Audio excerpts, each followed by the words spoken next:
अस्सलाम वालेकुम dear student.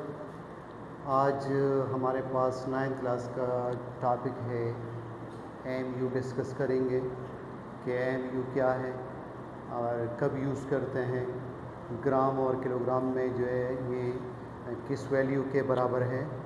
उनके अलावा जो है एवरेज एटॉमिक मास क्या चीज़ है, फार्मूला किसे कहते हैं, कि कितने टाइप्स हैं, फार्मूला यूनिट क्या चीज़ है। तो नंबर 1 स्टार्ट लेते हैं एमयू से। एएमयू का मतलब है, एब्रीवेशन है ये, एटॉमिक मास यूनिट। ये रिलेटिव एटॉमिक मास का यूनिट नहीं है। एटॉमिक मास हम तब यूज़ करते हैं जब एक एटम या एक मॉलिक्यूल का मास रिप्रेजेंट करना हो। और एएमयू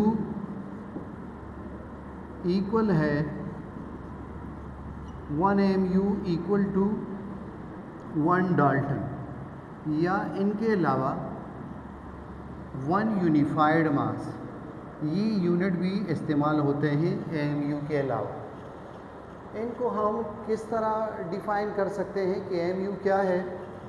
तो इनकी डिफिनीशन है कि कार्बन 12 के एक एटम का जो मास है उनका 12वां हिस्सा, यानी the 1/12 mass of one atom, the 1/12 mass of one atom of carbon 12 is called 1 mu।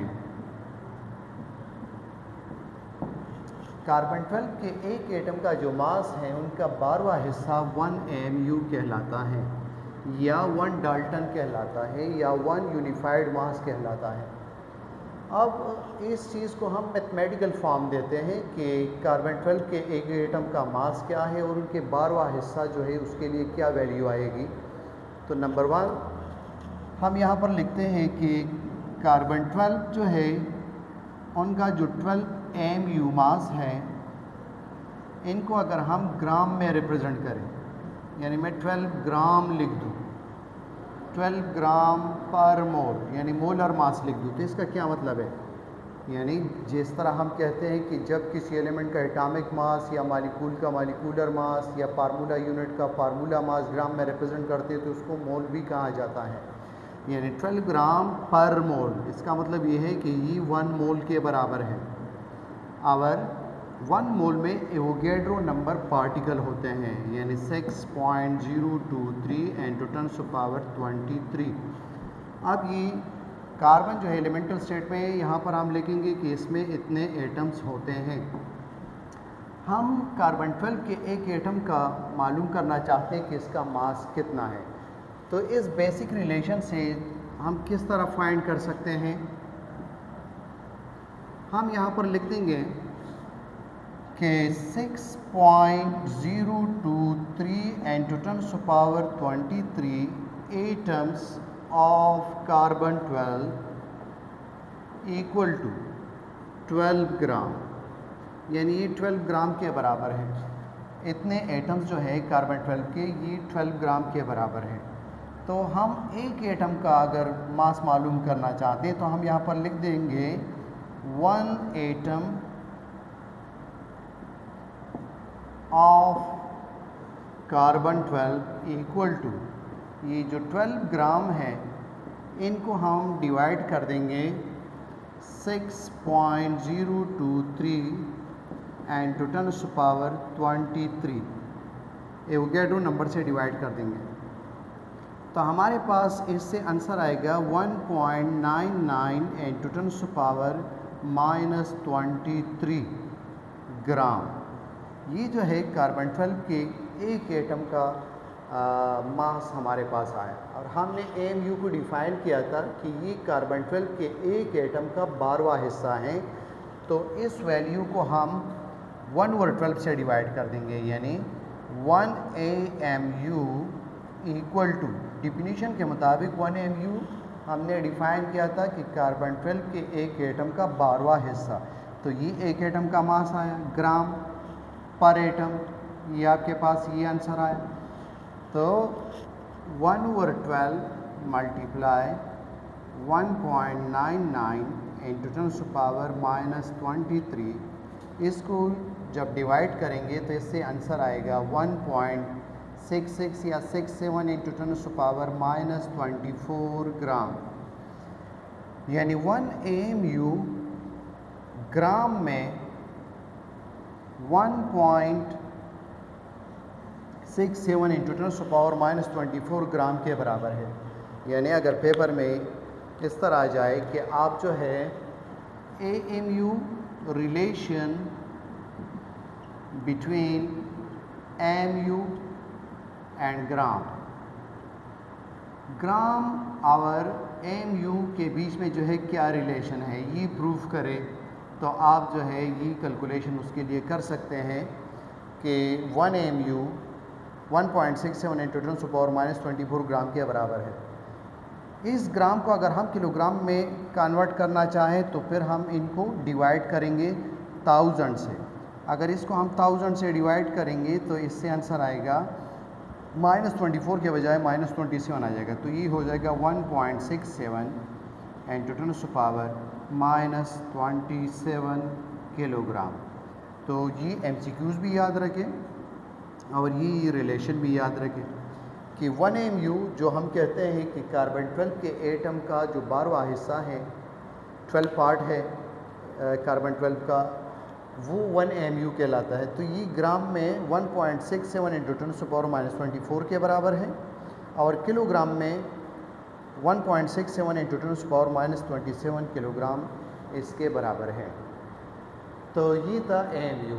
AMU को हम कब लिखते हैं किसी एटम के साथ कि जब एक ही एटम या एक ही मॉलिक्यूल का एटम रिप्रेजेंट करना, मास रिप्रेजेंट करना हो।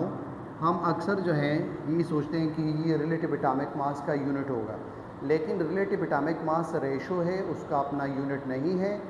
ये अल्टरनेट अक्सर इसलिए यूज़ करते हैं नोट्स गाइड में कि इनकी वैल्यू जो है बराबर होती है, लेकिन ये याद रखिए MCQs के लिए कि ये रिलेटिव एटॉमिक मास का यूनिट नहीं है। एटॉमिक मास यूनिट जब एक ही एटम, एक ही मॉलिक्यूल का मास रिप्रेजेंट करना हो, जैसे आपके पास सोडियम का मास जो है 23 है, तो यहाँ पर हम लिख सकते हैं 23 AMU।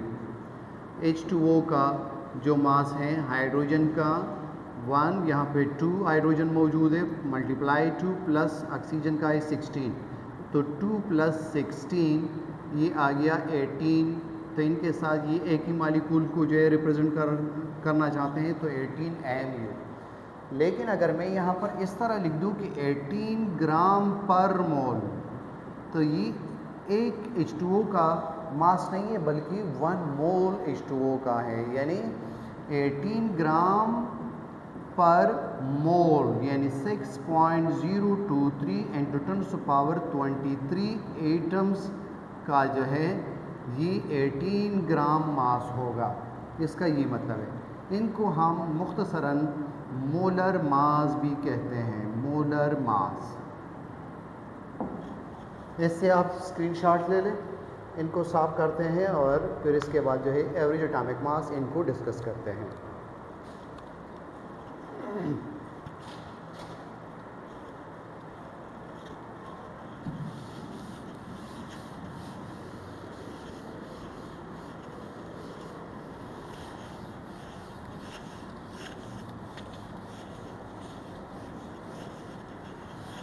अच्छा, एवरेज एटॉमिक मास क्या चीज़ है? एवरेज एटॉमिक मास, जैसे कि हम जानते हैं कि हर एक एलिमेंट के मुख्तलिफ आइसोटोप्स होते हैं, किसी के 2 होंगे, किसी के 3 होंगे, किसी के 10 होंगे, 15 होंगे, मुख्तलिफ आइसोटोप होते हैं। तो हमें पता नहीं चलता कि इस फार्मूले में जो है कौन सा मौजूद है। जैसे मैं आपसे एग्जांपल के तौर पर ये कहूँ कि आप जो है HCl का मॉलिक्यूलर मास लिख दें, तो हाइड्रोजन जो है हमें ये पता नहीं है कि यहाँ HCl में जो है कौन सा वाला मौजूद है, यानी हाइड्रोजन मास 1 वाला भी हो सकता है, 2 वाला भी हो सकता है, 3 वाला भी हो सकता है, जिसको हम प्रोटियम, ड्यूट्रियम, ट्रीटियम कहते हैं। इसी तरह क्लोरीन का जो है 35 मास वाला भी हो सकता है, 37 वाला भी हो सकता है। तो इस कन्फ्यूजन से बचने के लिए हम एवरेज एटॉमिक मास यूज़ करते हैं।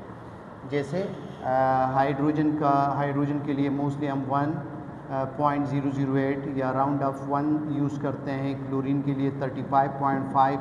तो ये 35.5 कहाँ से आया है? हमने 35 और 37 का एवरेज निकाला था।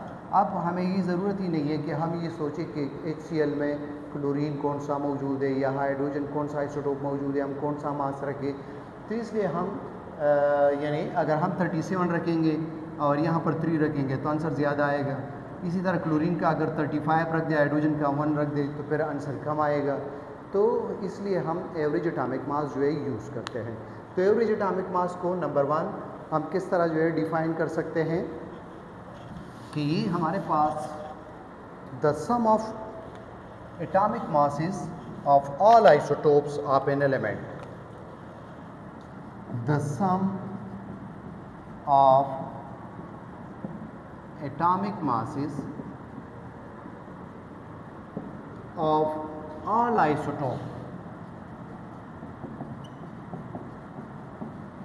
of an element,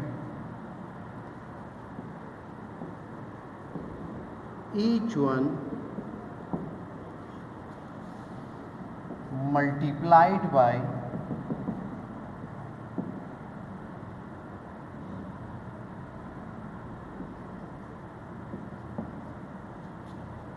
their natural abundance।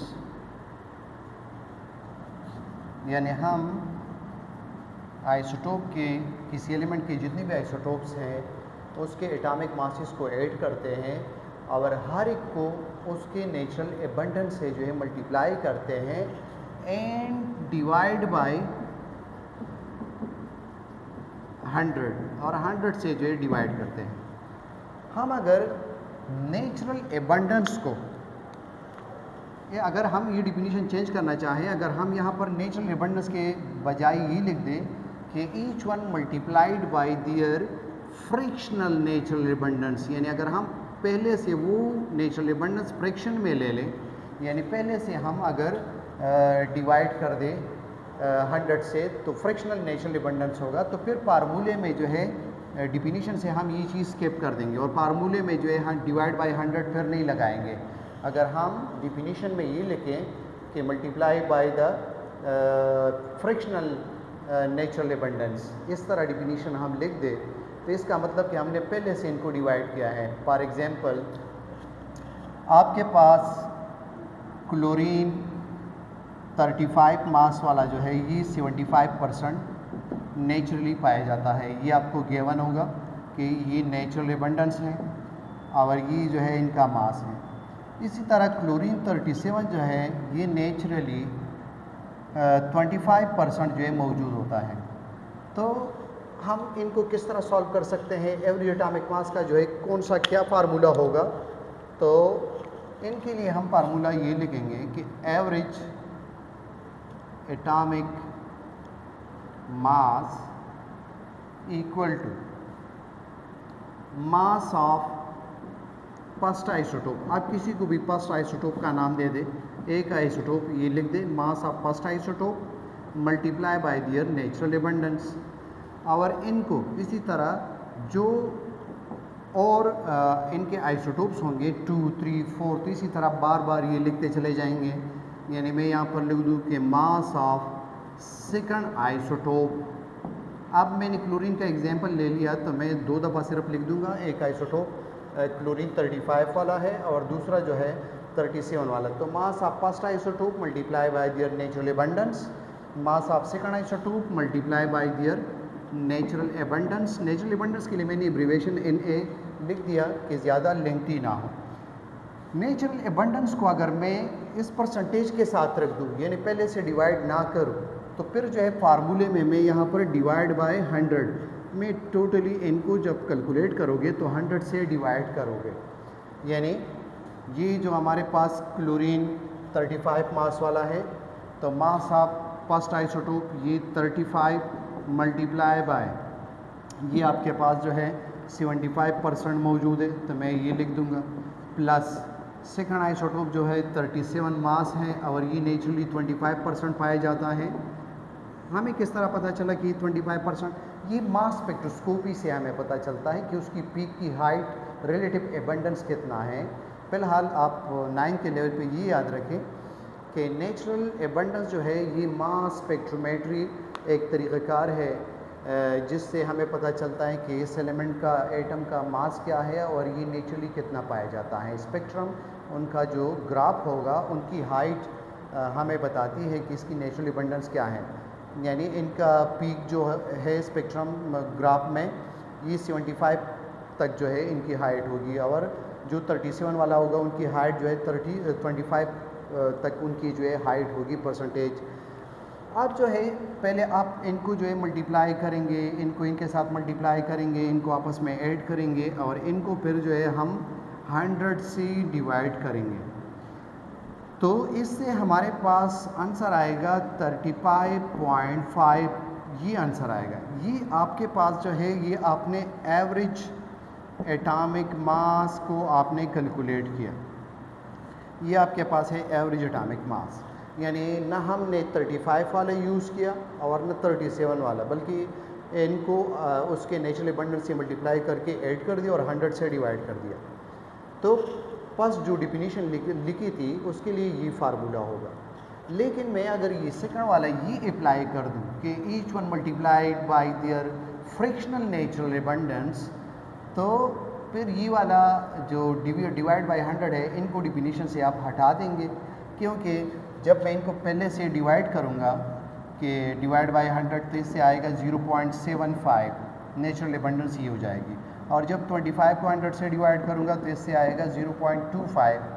तो इन वैल्यू को जब मैं यहाँ पर रखूँगा कि मास को जो है 0.75 से फ्रिक्शनल नेचुरल एबंडेंस से मैंने मल्टीप्लाई किया और यहाँ पे मैं रख दूँ कि 0.25, तो अब हमने ऑलरेडी 100 से इनको डिवाइड किया था डेटा में, तो फार्मूले में 100 लगाने की जो है अब ज़रूरत नहीं है। फिर जो है इनके इस डिफिनीशन के मुताबिक जो है जब ये लिखेंगे कि multiply by their fractional natural abundance, तो फिर ये डिफिनीशन से डिवाइड बाय 100 ये हटा देंगे और फार्मूले में जो है फिर ये 100 हम नहीं लगाएंगे। अब जो है इनको जब आप मल्टीप्लाई करेंगे इस फ्रिक्शनल वैल्यू के साथ और एटॉमिक मास को आपस में ऐड करेंगे तो फिर भी आपके पास वही आंसर आएगा 35.5। आपको जो डेटा गिवन होंगे, यानी आपको किस तरह पता चलेगा कि न्यूमेरिकल ठीक है या गलत है? नंबर 1, आप डेटा जो आपको गिवन होगा आप उनकी जो गिवन परसेंटेज है उनको आप ऐड कर दें। एक इसका ख्याल रखें कि अगर आपके पास इससे 100% बन रहा है, जिस तरह मैंने क्लोरीन का ऐड किया 75 और 25 को, तो ये 100% आ रहा है, तो ये गिवन डेटा जो है ठीक है। यानी आपके पास जितने भी आइसोटोप गिवन होंगे, जैसे फॉर एग्जांपल अगर हमारे पास एक एलिमेंट है और ये इनके मुख्तलिफ जो है आइसोटोप्स है, फॉर एग्जांपल इसका मास जो है 20 है, 21 है, 22 है, तो इनका जो परसेंटेज होगा वो टोटली 100 का है। 20 वाला फॉर एग्जांपल अगर 30% पाया जाता है, ये भी अगर 30% पाया जाता है तो 30, 60 होगा, तो ये थर्ड नंबर जो है ये आपके पास लाजिमन 40% होगा, यानी टोटली इससे 100% आना चाहिए, तब आप न्यूमेरिकल जो है आगे प्रोसीड करें। अगर 99.9 भी आ रहा है तो भी ठीक है, अगर कुछ फ्रिक्शनल कुछ जो है वैल्यू फ्रिक्शन में हो उसको आप नेगलेक्ट कर दें तो 99.9 भी अगर आ जाए तो भी ठीक है, न्यूमेरिकल आप आगे प्रोसीड कर सकते हैं। और जब आपके पास आंसर आ जाए तो जो सबसे लोवेस्ट मास होगा उससे आंसर जो है आपको कैसे पता चलेगा कि मैंने सही कैलकुलेट किया?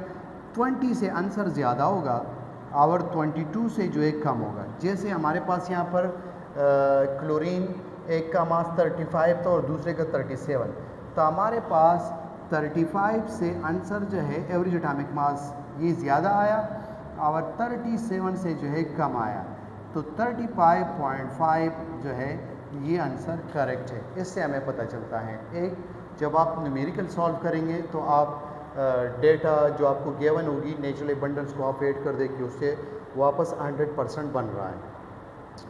और दूसरी बात हमने की कि अगर आप डेटा में 100 से अगर डिवाइड नहीं करेंगे तो फार्मूले में आप 100 लगाएंगे, लेकिन अगर आप पहले से 100 से डिवाइड कर दे और आप फ्रैक्शनल नेचुरल एबंडेंस जो है वो यूज़ कर रहे हो, जिस तरह मैंने यहाँ पर 0.75 रखा, पहले मैंने 75 रखा था और 25% के बजाय 0.25 रखा, तो अब जो है फार्मूले में 100 लगाने की ज़रूरत नहीं है।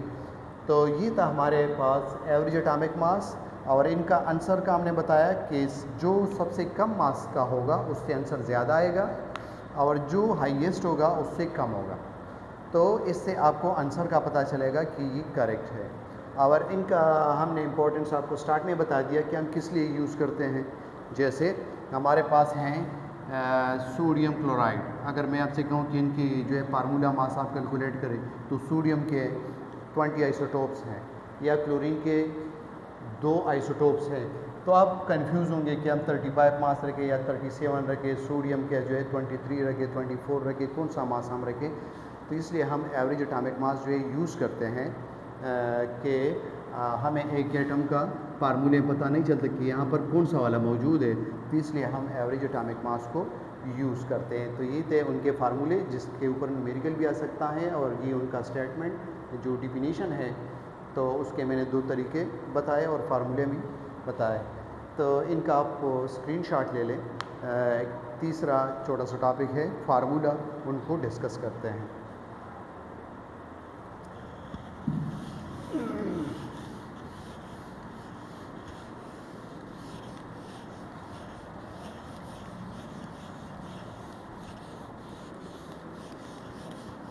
तीसरा है हमारे पास फार्मूला, कि फार्मूला क्या है। देखिए, एक होता है सैम्बल। सैम्बल क्या चीज़ है? सैम्बल जो है short hand name of an element.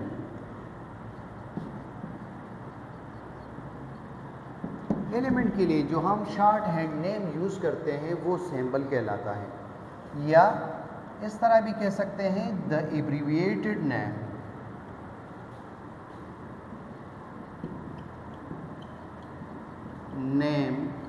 Of an element.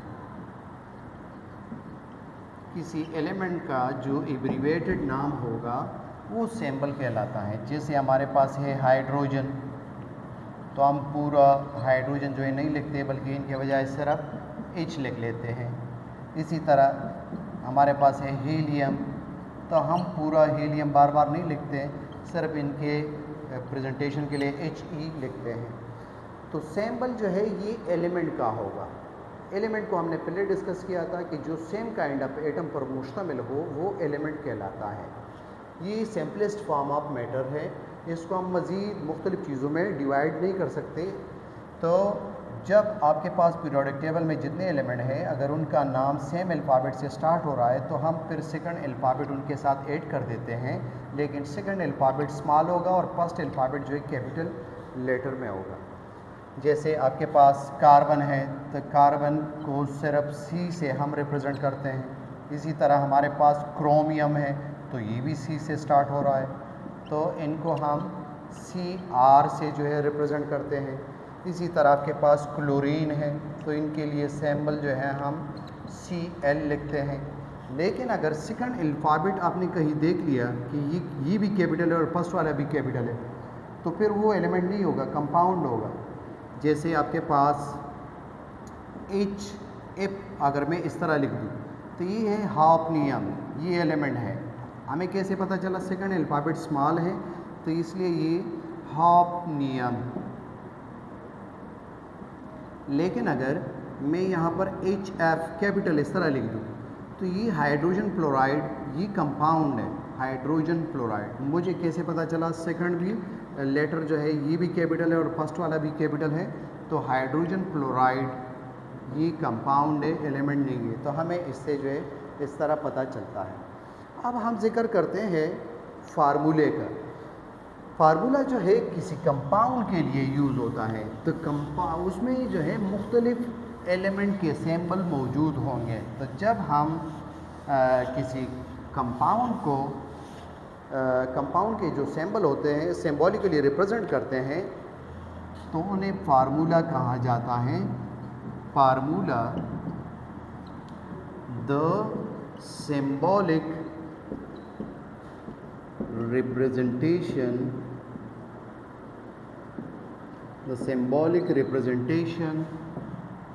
of a molecule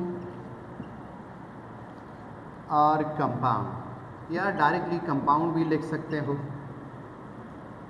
इस।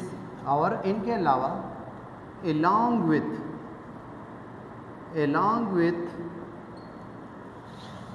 relative proportion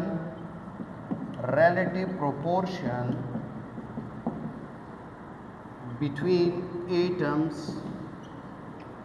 present in a molecule। इसका क्या मतलब हुआ कि एक तो जैसे मैं आपसे कहूँ कि आप जो है वाटर का फार्मूला लिख दें, तो हमने ऊपर लिखा है डिफिनीशन में कि आप सिंबॉलिक रिप्रेजेंटेशन करें, यानी वाटर में कौन कौन से एलिमेंट हैं उनको आप रिप्रेजेंट करें। तो इसमें हाइड्रोजन और ऑक्सीजन है। तो अक्सर नोट्स गाइड में इतनी ही डिफिनीशन लिखी होती है कि the symbolic representation of A compound. तो ये तो सिंबॉलिक रिप्रेजेंटेशन हुई, लेकिन इनके साथ आप ये भी देखें कि उस एटमों के बीच में जो तनासुब होगा वो भी आपको शो करना होगा। जैसे वाटर में 2:1 यानी 2 हाइड्रोजन और 1 ऑक्सीजन जो है मौजूद होता है, तो हम इनको भी साथ में शो करेंगे। 1 को हम अंडरस्टूड है कि ऑक्सीजन 1 है, तो इसलिए हम 1 फार्मूले में नहीं लिखते। फॉर एग्जांपल आपके पास है सल्फ्यूरिक एसिड। मैं ये कहूँ कि आप सल्फ्यूरिक एसिड का जो है फार्मूला लिखें, तो अगर मैं हाफ काम कर लूँ तो इसमें सिर्फ हाइड्रोजन, सल्फर, ऑक्सीजन ये मौजूद होते हैं। तो ये तो सिंबॉलिक रिप्रेजेंटेशन आपने की, लेकिन इसके एटमों के बीच में जो तनासुब होगा कि किस रेशो के साथ पाए जाते हैं उनको भी साथ में शो करना होगा। तो तब ये फार्मूला या केमिकल फार्मूला भी कह सकते हैं। फार्मूला या केमिकल फार्मूला ये एक ही चीज़ है। तो H2SO4 यानी इसमें 2 हाइड्रोजन, 1 सल्फर और 4 ऑक्सीजन जो है मौजूद होते हैं। तो साथ में आपको ये भी शो करना होगा। तो अब ये कंप्लीट एक फार्मूला बना। एलिमेंट को सिंबल से डिनोट करते हैं और कंपाउंड को फार्मूले के थ्रू। यहाँ पर हमने मॉलिक्यूल भी लिखा है, यानी H2O। हम किस टाइम इनको मॉलिक्यूल कहते हैं और किस टाइम इसको कंपाउंड। यानी आपके पास अगर एक गिलास पानी है और मैं तमाम इस गिलास में जितना भी पानी है, ब्रॉड सेंस में जब हम बात करते हैं तो हम कंपाउंड का टर्म यूज़ करते हैं। लेकिन गिलास में जो पानी मौजूद है उनका बेसिक यूनिट क्या है, तो फिर जो है हम मॉलिक्यूल का टर्म जो है यूज़ करते हैं। यानी पूरे गिलास के लिए अगर मैंने कंपाउंड का टर्म यूज़ किया कि H2O एक कंपाउंड है, अगर जो गिलास में जो पानी मौजूद है उसका किस चीज़ से मिलकर बना है, उनका बेसिक यूनिट क्या है, तो फिर उसके लिए कहेंगे मॉलिक्यूल। तो H2O मॉलिक्यूल भी है, कंपाउंड भी है। H2SO4 कंपाउंड भी है और मॉलिक्यूल भी है। सिर्फ सेंस में फ़र्क क्या है कि अगर हम स्मॉलर लेवल पर बात करें, उनके बेसिक यूनिट की बात करें कि वो किस चीज़ से मिलकर बना है।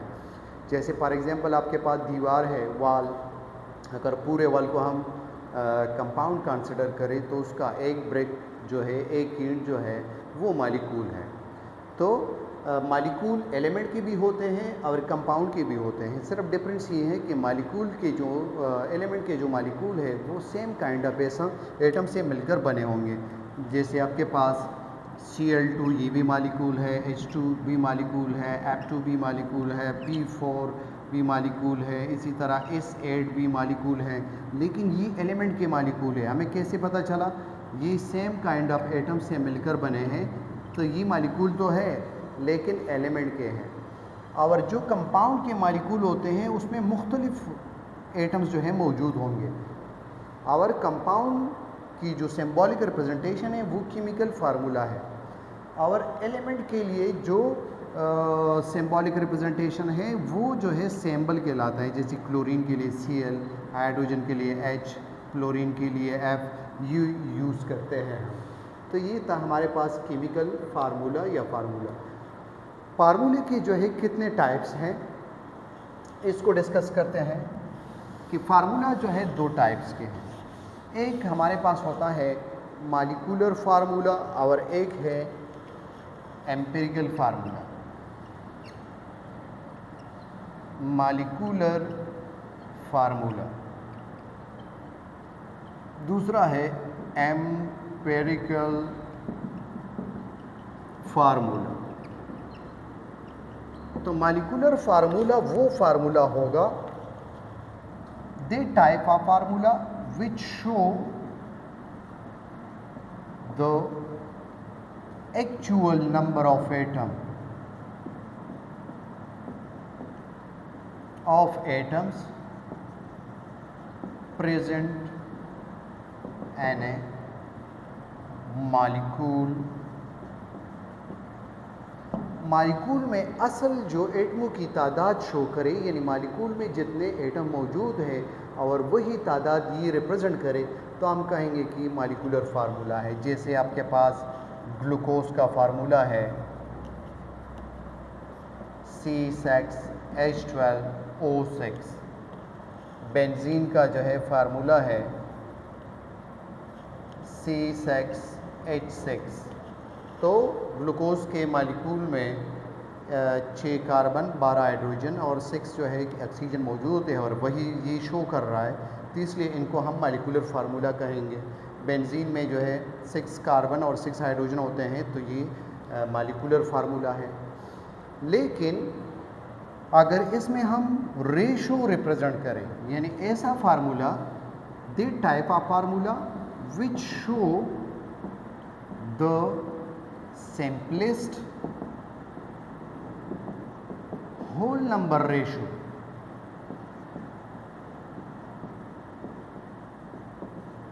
आपके पास ऐसा फार्मूला जो सिंपलेस्ट होल नंबर रेशो दिखा दे आपको। यानी अगर मैं इस ग्लूकोज के फार्मूले में रेशो करूं कि 6 से इसको डिवाइड कर दूं तो 1 आएगा, 6 to 12 6 1 6, तो आपके पास इससे ये फार्मूला बनेगा। C1 को हम लिखते नहीं है, अंडरस्टूड है कि कार्बन 1 है। H2 यहाँ पर 2 आया आपके पास, और ऑक्सीजन का 1, तो 1 को हम शो ही नहीं करते, अंडरस्टूड है ऑक्सीजन 1 है। तो ये ग्लूकोज का एम्पिरिकल फार्मूला हुआ, क्योंकि इसमें सैम्पलेस होल नंबर रेशो मौजूद है। अगर हमारे जहन में ये हो कि यहाँ पर जो 1 है और यहाँ पर 1, इनको अगर हम 2 से डिवाइड करें फर्दर, तो यहाँ पर 0.5 और यहाँ पर जो है 1 और यहाँ पर 0.5 ये आ जाएगा अगर 2 से मज़ीद डिवाइड करें। तो यहाँ पर हमें बताया है कि which show the simplest whole number ratio, यानी जब आप फ्रिक्शन में जाएंगे तो इसका तो सेंस ही नहीं बनता। आपके पास हाफ कार्बन नहीं हो सकता, हाफ जो है ऑक्सीजन एटम नहीं हो सकता, एक एटम पॉसिबल है। तो आप रेशो करेंगे, स्मॉलेस्ट वैल्यू से स्टार्ट लेंगे और उसमें जो रेशो करेंगे तो उसमें फ्रिक्शन नहीं आना चाहिए, होल नंबर रेशो जो आपको दिखा दे, तो इसको हम कहेंगे कि ये एम्पिरिकल फार्मूला है। यानी आप फ्रिक्शन में नहीं जाएंगे तो आपके पास यही CH2O ये है आपके पास एम्पिरिकल फार्मूला। इनके अलावा अगर हम बेंजीन को देखें और इसको हम 6 से डिवाइड कर दें तो यहाँ पर भी 1 आएगा, यहाँ पर भी 1, तो बेंजीन का आपके पास CH जो है ये सिर्फ बेंजीन का एम्पिरिकल फार्मूला हो जाएगा, क्योंकि ये हमें सैम्पलेस्ट होल नंबर रेशो दिखा रहा है और ये असल तादाद दिखा रहा है, तो इसलिए ये मॉलिक्यूलर फार्मूला होगा। कुछ फार्मूलाज ऐसे होते हैं जिसमें मज़ीद रेशो नहीं की जा सकती, तो इसलिए वो मॉलिक्यूलर फार्मूला भी होते हैं और एम्पिरिकल फार्मूला भी होते हैं। जैसे आपके पास हैं H2O, तो H2O में मज़ीद जो है रेशो नहीं होगा, अगर करेंगे तो आप फ्रैक्शन में जाएंगे। तो H2O मॉलिक्यूलर फार्मूला भी है और H2O आपके पास एम्पिरिकल फार्मूला भी है। H2O आपके NH3 जो है ये आपके पास मॉलिक्यूलर फार्मूला भी है, क्योंकि 1:3 इसके बीच में रेशो है, तो आप इसको डिवाइड नहीं कर सकते, डिवाइड करेंगे तो फ्रैक्शन में जाएंगे, तो ये असल तादाद दिखा रहे, तो मॉलिक्यूलर फार्मूला भी है और इसमें और मज़ीद रेशो नहीं की जा सकती। अगर करेंगे तो फ्रैक्शन में जाएंगे और हम तो फ्रैक्शन में नहीं जाएंगे, क्यों कि आपके पास हाफ या उससे कम, ये एटम आपके पास तो पॉसिबल नहीं है 1 से कम। तो इसलिए NH3 आपके पास मॉलिक्यूलर फार्मूला भी है और एम्पिरिकल फार्मूला भी है। इनके अलावा एक और टर्म जो है फार्मूले के लिए हम एक और टर्म भी यूज़ करते हैं जिसको कहा जाता है फार्मूला यूनिट। फार्मूला यूनिट में स्टूडेंट कंफ्यूज हो जाते हैं और वो नहीं जानते, अक्सर नोट्स गाइड में भी कंप्लीट डिफिनीशन नहीं होती कि फार्मूला यूनिट फिर क्या चीज़ है। फार्मूला यूनिट जो है the simplest repeating unit of chain structure।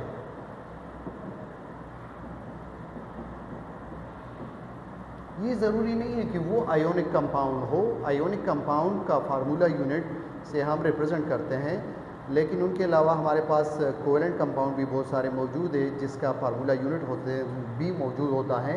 अक्सर नोट्स गाइड में डिफ़ाइन करते हैं कि the simplest repeating unit of ionic compound. तो सिर्फ आयोनिक कंपाउंड जो है वो फार्मूला यूनिट उनके लिए सिर्फ यूज़ नहीं होता, हमारे पास कोवेलेंट कंपाउंड भी बहुत सारे होंगे। जैसे हमारे पास तो हम इस तरह डिफ़ाइन कर सकते हैं कि the simplest repeating unit of chain structure of ionic और कोवेलेंट कंपाउंड यानी आपके पास आयोनिक भी हो सकते हैं और कोवेलेंट भी हो सकते हैं। और इनके अलावा एक और पहचान ये होगी which can not exist like a molecule. ये फार्मूला यूनिट ऐसे यूनिट होंगे जो मॉलिक्यूल की तरह इंडिपेंडेंटली एग्जिस्ट नहीं कर सकते, ये उसमें डिफरेंस होगा। मॉलिक्यूल जो है molecule versus formula unit. Formula unit जो है ये आज़ादाना तौर पर नहीं रह सकता, लेकिन मॉलिक्यूल जो है ये रह सकता है। जैसे आपके पास कार्बन डाइऑक्साइड है तो कार्बन डाइऑक्साइड के बराबर में दूसरा कार्बन डाइऑक्साइड मौजूद हो या ना हो, ये अकेले एग्जिस्ट कर सकता है। H2O के बराबर में दूसरा H2O मौजूद हो या ना हो, ये अकेले एग्जिस्ट कर सकता है। O2 के बराबर में दूसरा ऑक्सीजन मॉलिक्यूल हो या ना हो। लेकिन अगर यहाँ पर हम एग्जांपल देखें कि आपके पास है NaCl, तो NaCl हकीकतन इस तरह नहीं होता, ये आपने सिंपलेस्ट रिपीटिंग यूनिट लिया है, यानी इनका एक कंप्लीट क्रिस्टल नेटवर्क होगा क्रिस्टल लेटिस के शक्ल में। यानी एक सोडियम के सराउंड में 6 क्लोराइड मौजूद होते हैं। ये पॉजिटिव आयन के सराउंड में 6 क्लोराइड आयन होंगे। इसी तरह क्लोराइड आयन के सराउंड में फिर जो है 6 सोडियम होंगे और इसी तरह ये सिलसिला जो है रिपीट होता चला जाएगा। सोडियम के सराउंड में फिर जो है आपके पास 6 क्लोराइड आयन होंगे और ये बार बार रिपीट होगा। तो इसलिए हमने उससे सिर्फ ये सिंपलेस्ट रिपीटिंग यूनिट लिया है कि बार बार कौन रिपीट हो रहा है, सोडियम और क्लोराइड। तो हमने उससे एक बेसिक नमूना ये ले लिया कि सिंपलेस्ट रिपीटिंग यूनिट है ऑफ जेन स्ट्रक्चर, जो आयोनिक बॉन्ड के शक्ल में भी हो सकते हैं या नेटवर्क कोवेलेंट बॉन्ड के शक्ल में भी हो सकते हैं। जैसे आपके पास सिलिकॉन डाइऑक्साइड, ये फार्मूला यूनिट है, ये फार्मूला है सैंड का। तो सैंड जो है ये एक SiO2, ये हमने सिर्फ सिंपलेस्ट एक यूनिट लिया है जो बार बार रिपीट हो रहा है। ये हकीकतन इस तरह नहीं होता, वरना ये इस तरह एग्जिस्ट कर सकता है जिस तरह NaCl अकेले एग्जिस्ट नहीं कर सकता। हमने सिर्फ इनका एक सिंपलेस्ट रिपीटिंग यूनिट लिया है। लेकिन ये सिर्फ आयोनिक कंपाउंड का भी नहीं होगा, बल्कि ये हमारे पास कोवेलेंट का भी हो सकता है। जैसे सिलिकॉन डाइऑक्साइड में नेटवर्क कोवेलेंट बॉन्ड मौजूद होता है, इसके चारों तरफ जो है ऑक्सीजन लगे होते हैं। फिर जो है इसी तरह फिर सिलिकॉन और फिर जो है इनके इर्द गिर्द जो है फिर आपके पास ये ऑक्सीजन होंगे। तो ये बार बार ये रिपीट होगा, इनके इर्द गिर्द जो है ये ऑक्सीजन। तो ये हमारे पास हमने इससे एक रिपीटिंग यूनिट सेलेक्ट किया है SiO2, तो ये भी फार्मूला यूनिट है। तो फार्मूला यूनिट क्या है कि formula unit can not exist independently like a molecule. Secondly, it is a simplest repeating unit of joint structure. Joint structure may be covalent in nature, may be ionic in nature। और ये हमारे पास molecule नहीं है, इनको हम formula unit कहते हैं। तो इसलिए इनके मास को भी हम मॉलिक्यूलर मास नहीं कहेंगे बल्कि फार्मूला मास कहेंगे। आप आसानी के लिए आयोनिक कंपाउंड जितने भी है उसके लिए फार्मूला यूनिट इस्तेमाल होगा, क्योंकि वो जेंट स्ट्रक्चर में होते हैं। अगर आप नहीं पहचान सकते तो आसान तरीका ये है कि जब भी आप ग्रुप नंबर 1, 2 को 6, 7 के साथ देख ले तो आप समझ जाइए कि आपके पास आयोनिक कंपाउंड है मास सिवाय हाइड्रोजन के। जो हमारे पास hydrogen, lithium, sodium, potassium, rubidium, caesium, hydrogen, lithium, sodium, potassium, rubidium, caesium, francium, ये आपके पास रेडियोएक्टिव है। फ्रेंसियम को हटा दे और इनका स्मॉलर साइज़ होगा। ये आयोनिक बॉन्ड नहीं बल्कि कोवेलेंट बॉन्ड को तरजीह देते हैं। और यहाँ सेकंड ग्रुप में जो है आपके पास बेरिलियम, ये स्मॉलर साइज़ में है, ये कोवेलेंट बॉन्ड बनाता है बेरिलियम। इसके नीचे मैग्नीशियम, कैल्शियम, स्ट्रॉन्शियम, बेरियम और रेडियम। ये रेडियम रेडियोएक्टिव है, इसको हटा दें। अब ये ग्रुप नंबर 1 के ये जो एलिमेंट बाकी बच गए, इसको जब आप ग्रुप नंबर, ये खुद 1A और ये 2A ग्रुप है, इनको अगर आप ग्रुप नंबर 6 के साथ या 7 के साथ कंबाइन फॉर्म फार्मूले में देंगे तो आप समझ जाइए कि ये आयोनिक कंपाउंड होगा। जैसे 6 ग्रुप में आपके पास है oxygen, sulphur, selenium, tellurium, polonium radioactive है, इसको हटा दें। यहाँ 7 ग्रुप में है fluorine, chlorine, bromine, iodine, astatine radioactive है, इनको हटा दें। तो जैसे यहाँ पर Na और यहाँ पर Cl, NaCl का भी हमने एग्जांपल लिया था कि NaCl जो है आयोनिक कंपाउंड है और ये जेंट स्ट्रक्चर इसका होगा, तो ये एक फार्मूला यूनिट है। तो आपको कैसे पता चला? हमने आसान ट्रिक आपको ये बताया कि अगर कोवेलेंट बॉन्ड कंपाउंड को आप नहीं पहचान सकते कि उसमें फार्मूला यूनिट कौन से हैं, वो बहुत कम भी होते हैं आयोनिक के निस्बत। तो आयोनिक कंपाउंड को आप आसानी से मालूम कर सकते हैं कि जब भी आप ग्रुप नंबर 1 और 2 को कंबाइन फॉर्म में पाए फार्मूले में 6 और 7 के साथ, सिर्फ इस एलिमेंट के अलावा कि ये कोवेलेंट बनाते हैं, बॉन्ड बनाते हैं, तो इनका साइज़ लार्जर होगा, ये आयोनिक बॉन्ड बनाते हैं। जैसे मैं यहाँ से सोडियम ले लूँ और वहाँ से क्लोरीन ले लूँ, सोडियम, क्लोरीन, तो ये आयोनिक कंपाउंड है। मैं यहाँ से सोडियम ले लूँ और वहाँ से फ्लोरीन, तो ये आयोनिक कंपाउंड है। तो इन सब को हम कहेंगे ये फार्मूला यूनिट है, ये मॉलिक्यूल नहीं है। और इनके मास को हम कहेंगे कि ये फार्मूला मास है। जैसे सोडियम का मास है 23 और क्लोरीन का है एवरेज एटॉमिक मास 35.5, अभी हमने कैलकुलेट किया था, तो ये आपके पास आया 58.5 AMU। तो ये इनका फार्मूला मास है।